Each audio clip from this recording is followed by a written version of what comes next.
വിശുദ്ധ കഅബയിലെ ഹജറുൽ അസ്വദ് എന്ന കറുത്ത കല്ല് സ്വർഗത്തിൽ നിന്നുള്ളതല്ല. അത് ഭൂമിയിലെ ഒരു സാധാരണ പാറക്കഷ്ണം മാത്രമാണെന്ന് ഞാൻ തെളിയിക്കും. ഈ അവകാശവാദവുമായി ഒരു അമേരിക്കൻ ശാസ്ത്രജ്ഞൻ കഅബയിലെത്തി. അസ്സലാമു അലൈക്കും പ്രിയ പ്രേക്ഷകരെ, ഹജറുൽ അസ്വദിനെ ഒരു സാധാരണ കല്ലായി തെളിയിക്കാൻ ആ അമേരിക്കൻ ശാസ്ത്രജ്ഞന് കഴിഞ്ഞോ? എന്താണ് ഹജറുൽ അസ്വദിൻ്റെ യഥാർത്ഥ രഹസ്യം? അതെവിടെ നിന്ന് വന്നു? ആരാണ് അത് കഅബയിൽ സ്ഥാപിച്ചത്? ഈ ചോദ്യങ്ങൾ പല മുസ്ലിങ്ങളുടെയും മനസ്സിൽ ഉയർന്നു വന്നിട്ടുണ്ടാവാം. എന്നാൽ അവിടെ ഒരു അത്ഭുതം സംഭവിച്ചു. ആ ശാസ്ത്രജ്ഞന് ഇസ്ലാം മതം സ്വീകരിക്കാതിരിക്കാൻ കഴിയാത്തത്ര ശക്തമായ ഒരു അത്ഭുതം. അല്ലാഹു അക്ബർ! അതിൻ്റെ പൂർണ്ണമായ കഥ ഞങ്ങൾ ഈ വീഡിയോയിലൂടെ നിങ്ങളുമായി പങ്കുവെക്കുകയാണ്. അതുകൊണ്ട് അവസാനം വരെ ഞങ്ങളോടൊപ്പം നിൽക്കുക. നിങ്ങൾ ഈ ചാനലിൽ പുതിയ ആളാണെങ്കിൽ സബ്സ്ക്രൈബ് ചെയ്യാനും ബെല്ലൈക്കൺ അമർത്താനും മറക്കരുത്. എങ്കിൽ മാത്രമേ ഞങ്ങളുടെ പുതിയ വീഡിയോകൾ നിങ്ങൾക്ക് ലഭിക്കുകയുള്ളൂ.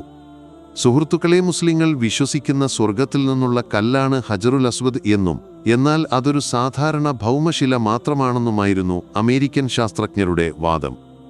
ആ കല്ല് പരിശോധിക്കാൻ ഒരു സംഘം ശാസ്ത്രജ്ഞർക്ക് അനുവാദം നൽകണമെന്ന് അവർ സൗദി സർക്കാരിനോട് അഭ്യർത്ഥിച്ചു.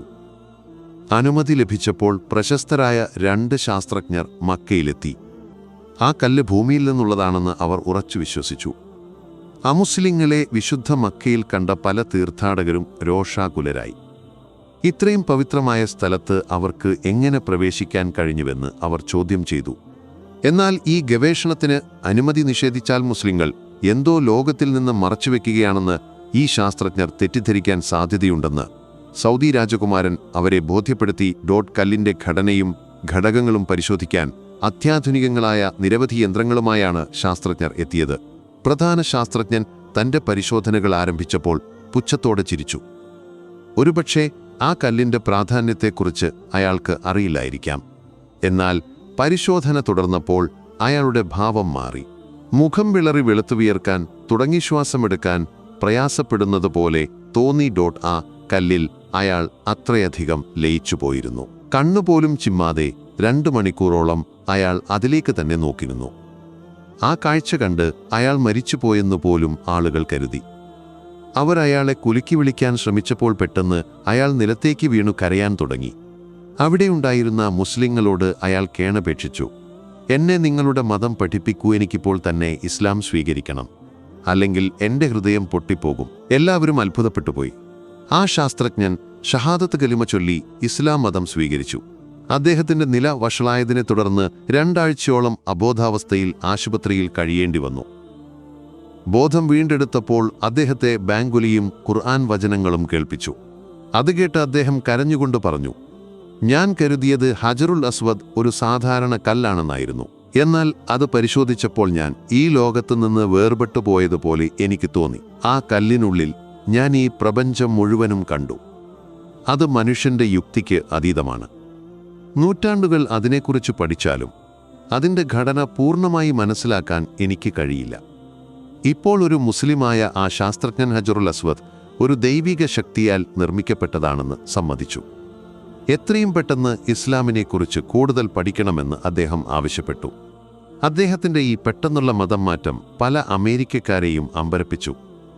സുഹൃത്തുക്കളെ, ഹജറുൽ അസ്വദ് സ്വർഗത്തിൽ നിന്നുള്ള ഒരു രത്നമാണ്. കഅബ ആദ്യമായി നിർമ്മിച്ചപ്പോൾ ആദം നബി അലൈഹിസ്സലാമാണ് അത് കൊണ്ടുവന്നത്.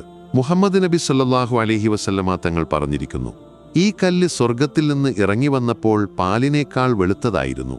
എന്നാൽ മനുഷ്യമക്കളുടെ പാപങ്ങൾ അതിനെ കറുപ്പിച്ചു കളഞ്ഞു. ഈ വിശുദ്ധ കല്ലിൻ്റെ മഹത്വങ്ങൾ വർണ്ണിക്കുന്ന ധാരാളം ഹദീസുകളും ചരിത്ര വിവരണങ്ങളുമുണ്ട്. എന്നിരുന്നാലും ചരിത്രത്തിലുടനീളം ഹജറുൽ അസ്വദ് ക്രൂരന്മാരാൽ ലക്ഷ്യം വെക്കപ്പെട്ടിട്ടുണ്ട്. അതിലേറ്റവും ഭീകരമായ സംഭവം നടന്നത് ഹിജ്റ 317 അബൂ താഹിറിൻ്റെ നേതൃത്വത്തിലുള്ള ഖർമദിയാക്കൾ കഅബയെ അശുദ്ധമാക്കി. അവർ തീർത്ഥാടകരെ കൊന്നൊടുക്കുകയും വിശുദ്ധ സ്ഥലം കൊള്ളയടിക്കുകയും ചെയ്തു. ഹജറുൽ അസ്വദ് മോഷ്ടിച്ച് അവർ ബഹ്റൈനിലേക്ക് കൊണ്ടുപോയി. 22 വർഷത്തോളം അത് അവിടെയായിരുന്നു. പിന്നീട് തീ കൊണ്ടുള്ള ഒരു പരീക്ഷണത്തിലൂടെ അതിൻ്റെ ദൈവികത്വം തെളിയിക്കപ്പെട്ടതിനു ശേഷം അത്ഭുതകരമായി അത് തിരികെ ലഭിക്കുകയായിരുന്നു. കർമ്മദിയാക്കളുടെ നേതാവായ അബൂ താഹിർ പിന്നീട് വസൂരി രോഗം ബാധിച്ച് അപമാനിതനായി മരണപ്പെട്ടു. ഈ സംഭവം ഹജറുൽ അസ്വദിന്റെ അത്ഭുതകരമായ സ്വഭാവം പ്രകടമാക്കുന്ന നിരവധി ഉദാഹരണങ്ങളിൽ ഒന്നുമാത്രം. സ്വർഗത്തിൽ നിന്നുള്ള ആ കല്ല് ഇന്നും വിശ്വാസത്തിൻ്റെയും ദൈവിക ശക്തിയുടെയും പ്രതീകമായി നിലകൊള്ളുന്നു.